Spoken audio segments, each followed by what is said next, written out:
Hello student, how are you. I hope आप सभी ठीक होंगे। तो आज से हम एक्सरसाइज 1C के क्वेश्चन नंबर 4 से आपको बताएंगे। ओके बेटा। Selina concise math ICSC board की बात हो रही है। क्या कह रहा है? कह रहा है find the values of A and B in each of the following. A और बी की वैल्यू निकालनी है। ठीक है, आसान क्वेश्चन है। देखो देखिए, फर्स्ट ऑफ ऑल हम एलएचएस को सॉल्व करेंगे। सॉल्व कैसे करेंगे ये भी आप जानते हो। रेशनलाइजेशन फैक्टर से मल्टीप्लाई कर देंगे न्यूमरेटर और डिनोमिनेटर दोनों को, अपना फाइनल आंसर निकालेंगे। उसके बाद आरएचएस से कंपेयर कर देंगे तो हमको ए और बी की वैल्यू निकल जाए, पता चल जाएगी। ठीक है, समझ में आया कि नहीं जो मैंने बोला?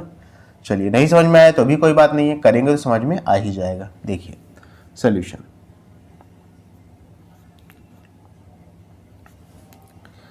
2 प्लस में √3 अपॉन में 2 माइनस में √3। रेशनलाइज कर देंगे डिनोमिनेटर को। डिनोमिनेटर में क्या है? 2 माइनस में √3 है ना, तो 2 प्लस में √3 से मल्टीप्लाई नीचे भी करेंगे और ऊपर भी करेंगे। ऊपर क्या मिलेगा आपको? देखो, 2 प्लस में √3 को मल्टीप्लाई करेंगे 2 प्लस में √3, तो 2 प्लस में √3 की पावर 2, या इसको आप ये भी कह सकते हो कि 2 प्लस √3 का स्क्वायर।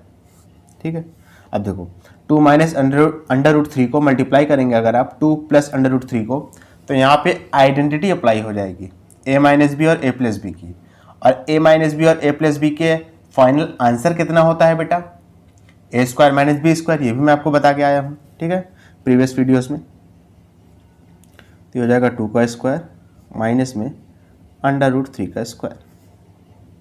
अब देखो न्यूमरेटर में क्या होगा? a प्लस बी के होल स्क्वायर की हम आइडेंटिटी को अप्लाई कर देंगे तो हो जाएगा 2 का स्क्वायर प्लस में √3 का स्क्वायर प्लस में 2 इंटू ए की जगह पर 2 है और बी की जगह पर √3 है अपॉन में 2 का स्क्वायर करेंगे 4 आएगा, √3 का स्क्वायर करेंगे तो 3 आ जाएगा। ठीक है, इसके बाद देखो 2 का स्क्वायर किया 4 आया, √3 का स्क्वायर करेंगे तो 3 आएगा, 2 2 ज़ा 4 और साथ में √3 अपॉन में 4 में से 1 को माफ़ करिएगा, 4 में से 3 को माइनस करेंगे तो 1 बचेगा। आंसर कितना हो जाएगा? 4 और 3 7 हो गया, प्लस में 4 √3। डिनोमिनेटर में चाहे 1 लिखो चाहे ना लिखो, बात सेम होती है। अब देखो 7 प्लस में 4 √3, इसको आप कंपेयर कर दो a प्लस में b √3 से। ठीक है, यानी इसको उठा के आप a प्लस में b √3 की जगह पे रख दो, तो a की जगह पे क्या आएगा? 7 आएगा और b की जगह पे क्या आएगा? 4 आ जाएगा। तो आपको वैल्यू मिल गई। a की वैल्यू क्या हो गई? 7 हो गई और b की वैल्यू क्या हो गई? 4 हो गई। ये आपका आंसर आ गया। क्लियर है ना अच्छे से? चलिए, बस आपको यही करना है, एलएचएस को रैशनलाइज करोगे, अपना फाइनल आंसर निकालोगे, उसके बाद कंपेयर कर दोगे आरएचएस से, ए और बी की वैल्यू पता चल जाएगी। ठीक है, चलिए इसको देखते हैं। ये भी आसान क्वेश्चन है, सेम टाइप का क्वेश्चन है। ठीक है, चलिए करेंगे। √7 माइनस 2 अपॉन में √7 प्लस 2। रैशनलाइज कर देंगे, √7 माइनस 2 से नीचे मल्टीप्लाई और √7 माइनस 2 से ऊपर भी मल्टीप्लाई। √7 माइनस 2 इंटू में √7 माइनस 2 तो क्या हो जाएगा? √7 माइनस 2 का होल स्क्वायर अपॉन में देखो a plus b a minus b की आइडेंटिटी बन गई। क्या हो जाएगा? a का स्क्वायर माइनस में b का स्क्वायर। देखो a माइनस बी का होल स्क्वायर है, आइडेंटिटी अप्लाई हो जाएगी न्यूमरेटर पे, तो हो जाएगा √7 का स्क्वायर प्लस में 2 का स्क्वायर माइनस में 2 इंटू √7 इंटू 2 अपॉन में √7 का स्क्वायर करेंगे तो 7 आ जाएगा, माइनस में 2 का स्क्वायर करेंगे तो 4 आ जाएगा। √7 का स्क्वायर करेंगे 7 आएगा, 2 का स्क्वायर करेंगे 4 आएगा, 2 2 ज़ा 4 हो जाएगा। ठीक है, माइनस में 4 √7 अपॉन में 4 में से आप क्या करोगे? माफ़ करिएगा, 7 में से आप 4 को क्या करोगे? माइनस कर दोगे, तो आंसर आएगा 3। आंसर क्या मिलेगा आपको? फाइनल आंसर क्या मिलेगा आपको? उसके बाद आपको फाइनल आंसर इसके बाद क्या मिलेगा आपको? 7 और 4 11 माइनस 4 √7 अपॉन में 3। ठीक है, अब देखो इसको आप कुछ इस तरीके से भी लिख सकते हो। किस तरीके से बताओ? इसको आप लिख सकते हो 11 अपॉन में 3 माइनस 4 अपॉन में 3 √7। कोई दिक्कत है इसमें? नहीं दिक्कत है ना? अरे अलग अलग कर लिया, 3 जो है 11 के साथ भी चला गया, 3 जो है 4 के साथ भी चला गया, ऐसा कर सकते हैं आप। ठीक है, इसके बाद देखो ठीक है, ये वाला टर्म पहले लिख लो, यानी -4/3 प्लस में 11/3। समझ में आया? अरे इस टर्म को पहले लिख लिया और 11/3 के आगे कोई साइन नहीं, तो जाहिर सी बात है प्लस का ही साइन होगा। अगर कोई सा साइन नहीं दिख रहा है आपको तो, या नहीं लगा है तो बाय डिफॉल्ट तो प्लस का ही होता है, तो प्लस 11/3 लिख लिया। अब इसको उठा के यहाँ से कंपेयर कर दो। जब इस चीज़ को उठा करके a√7 प्लस में b की जगह पे रखोगे ना, तो आपको आंसर क्या मिलेगा पहले ये बताओ। a की जगह पर ये हो जाएगा, क्या हो जाएगा a की जगह पर -4/3, और b की जगह पर क्या हो जाएगा 11/3 हो जाएगा। ठीक है ना, आपको आंसर पता चल गया। क्लियर है? अच्छे से, कोई दिक्कत वाली बात तो नहीं है। ओके, चलिए इसके बाद अपना नेक्स्ट क्वेश्चन करेंगे। चलिए यहाँ पर भी बेसिकली आपको क्या करना है, रेशनलाइज ही करना है। चलिए कर देंगे LHS को, जगह 3/√3 माइनस में √2 इंटू में। अब देखो √3 प्लस में √2 से मल्टीप्लाई करेंगे ना नीचे, और जब नीचे किया है तो ऊपर भी करेंगे मल्टीप्लाई। ठीक है ना, तो देखो क्या हो जाएगा, 3 को √3 से करेंगे तो हो जाएगा 3√3 प्लस में 3 को √2 से करेंगे तो हो जाएगा 3√2। 3 को √3 से किया तो 3√3 हो गया, 3 को √2 से किया तो 3√2 हो गया। ठीक है ना, अपॉन में मल्टीप्लाई किया था। ठीक है, a minus b a plus b, तो आंसर क्या हो जाएगा a का स्क्वायर माइनस में b का स्क्वायर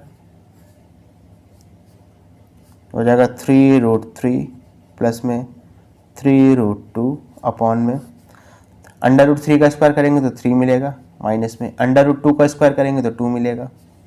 आंसर क्या आ जाएगा 3√3 प्लस में 3√2 अपॉन में 3 में से 2 को माइनस करेंगे तो 1 बचेगा, ये भी आप जानते हो। चाहे 1 लिखो चाहे डिनोमिनेटर में न लिखो, बात सेम होती है। तो ये हो जाएगा 3√3 प्लस में 3√2। अब देखो, अब इसके बाद आप कंफ्यूज हो सकते हो। कंफ्यूज क्यों हो सकते हो समझो ज़रा, यहाँ पे प्लस लगा है, यहाँ पे माइनस लगा है बीच में। अगर आप उठा के रखोगे ना तो वैल्यू को कंपेयर ही नहीं कर सकते, क्योंकि बीच का साइन ही क्या है, डिफरेंट है। तो बेटा हमको बीच में माइनस लाना है, तो कुछ इस तरीके से हम इसको थोड़ा सा इसमें चेंज करेंगे कि ओवरऑल तो प्लस आना चाहिए, लेकिन फिलहाल के लिए बीच में माइनस आ जाए। मैंने क्या कहा, ये आपने सही किया, यहाँ तक बिल्कुल सही है। लेकिन बेटा यहाँ पे प्लस है, यहाँ पे माइनस है, तो ये वाले में बीच में माइनस आना चाहिए। लेकिन माइनस साइन आ तो जाएगा, लेकिन कुछ इस तरीके से आना चाहिए कि ओवरऑल में साइन बीच में क्या रहे, प्लस में रहे। तो इसको करने के लिए देखो कैसे करेंगे, समझना। 3√3 लिखा आपने, बीच में माइनस लगाया, और इस 3 को भी माइनस कर दीजिए। ठीक है, और ओवरऑल में जब आप इसको सॉल्व करोगे तो माइनस माइनस अगेन क्या हो जाएगा, प्लस हो जाएगा। लेकिन अभी के लिए फिलहाल आप इस चीज को उठा के इससे कंपेयर कर सकते हो। अगर इस चीज को उठा करके इससे कंपेयर करोगे तो देखो a की जगह पर क्या आ जाएगा, 3 आ जाएगा। ठीक है ना, और b की जगह पर क्या आ जाएगा, देखो -3 आ जाएगा। क्लियर है ना, ये चीज होगा आपका। समझ में आया अच्छे से, कोई दिक्कत वाली बात तो नहीं है। ओके, चलिए इसके बाद अपना नेक्स्ट क्वेश्चन करेंगे। समझना बेटा क्या लिखा है, जरा देखिए। वही सेम चीज है, रेशनलाइज करेंगे, उसके बाद कंपेयर कर देंगे। सॉल्यूशन देखिए, जाएगा 5 प्लस में 3√2 अपॉन में 5 माइनस में 3√2। डिनोमिनेटर में माइनस है तो प्लस से मल्टीप्लाई करेंगे, यानी 5 प्लस में 3√2 नीचे भी और 5 प्लस में 3√2 ऊपर भी। देखो 5 प्लस में 3√2 को मल्टीप्लाई कर दिया 5 प्लस में 3√2 से, तो 5 प्लस में 3√2 का होल स्क्वायर बन जाएगा अपॉन में a minus b a plus b. तो ये हो जाएगा 5 का स्क्वायर करेंगे, a की जगह पर 5 है, b की जगह पर 3√2 है, माइनस में 3√2 का होल स्क्वायर। इसके बाद देखो a प्लस बी का होल स्क्वायर करेंगे। ठीक है ना, यानी पहले 5 का स्क्वायर होगा, a का स्क्वायर प्लस में b का स्क्वायर, ठीक है, प्लस में 2 into a into b upon में 5 का स्क्वायर करेंगे 25 आएगा, माइनस में 3 अंडर रूट 2 का स्क्वायर करेंगे, 3 का स्क्वायर करेंगे 9 आएगा, अंडर रूट 2 का स्क्वायर करेंगे तो 2 आ जाएगा, 3 का स्क्वायर किया 9 आया, अंडर रूट 2 का स्क्वायर किया 2 आ गया, 9 और 2 को मल्टीप्लाई करा देंगे, आंसर कितना आएगा 18 आएगा। ठीक है, यहाँ पर भी सॉल्व कर लो, ये 25 आएगा, 3 अंडर रूट 2 का स्क्वायर करेंगे तो 18 आएगा। ठीक है, देखो 2 5 ज़ा 10, 10 3 ज़ा 30, तो हो जाएगा 30 अंडर रूट 2 अपॉन में 25 में से जब 18 को माइनस करोगे तो आंसर आएगा 7, 25 और 18 को प्लस कर दोगे तो आंसर आएगा 43 प्लस में 30 अंडर रूट 2 अपॉन में 7। उसके बाद फिर वही चीज़ इसको अलग अलग कर लेंगे, ठीक है ना, तो जाएगा 43 अपॉन में 7 प्लस में 30 अपॉन में 7 अंडर रूट 2। अब इस चीज़ को उठा करके इससे कंपेयर कर दो, तो देखो एक ही जगह पर क्या हो जाएगा 43 अपॉन में 7, बी की जगह पर क्या हो जाएगा 30 अपॉन में 7। क्लियर है बेटा, अच्छे से, कोई दिक्कत वाली बात तो नहीं है? बात है तो बता दो। ओके स्टूडेंट, अगर आपको वीडियो पसंद आई तो इसको लाइक करें, कमेंट करें, शेयर करें और इस वीडियो को उन बच्चों तक जरूर पहुंचाएं जो कोचिंग को अफोर्ड नहीं कर सकते। Thank you.